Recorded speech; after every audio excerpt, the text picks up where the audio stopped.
At least one person is missing after a crash sent a pickup truck into the Payette River south of Cascade over the weekend. New tonight, Idaho State Police have now identified the driver of that pickup. KTVB's Cooper Morgan is live in Valley County this afternoon. Coop, what are you learning? Well, Justin, we're learning that the identity of the green Dodge Ram, it was a green Dodge Ram that actually went into the Payette River, is a 40-year-old man out of Billings, Montana. His family has been notified, but he is still missing. A 3-mile backup formed on Highway 55, according to Idaho State Police, as crews work to remove a pickup from the Payette River. The crash happened south of Cascade after 2 vehicles were involved in a glancing head-on collision. Luckily, the vehicle that was the other vehicle, they were okay. Just some minor injuries, bumps and bruises. But the pickup was sent tumbling into the rapids. From the reporting party, it sounds like the victim did make it out of the vehicle.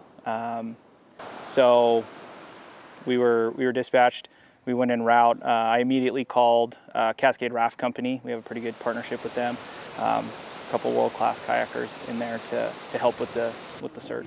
After initial flows were too heavy, Idaho Mountain Search and Rescue teamed up with Cascade Raft and Kayak, using boats and kayakers to get tow lines onto the submerged truck. A wrecker then hoisted the pickup out of the Payette.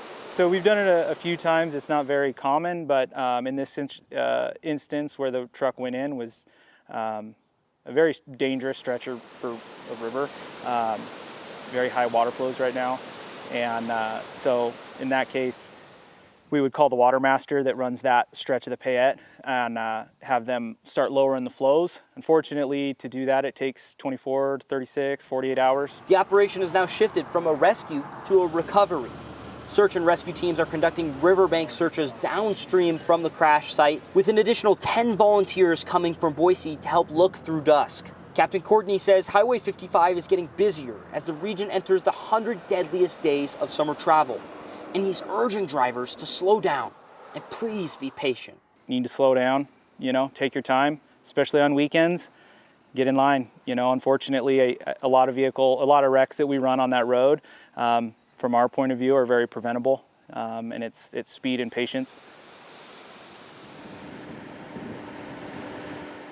Now, this is the road where this is 55, this is where that big line was going. All the way up towards that area is actually where they extracted the truck out. Now, again, the captain talked about those dangerous flows. That's why they couldn't get in there yesterday and why they had to come back today. You can kind of notice if you go north a bit here on 55, it just gets more smooth. But right here, very, very rapid here, Justin. All righty, Cooper, thank you.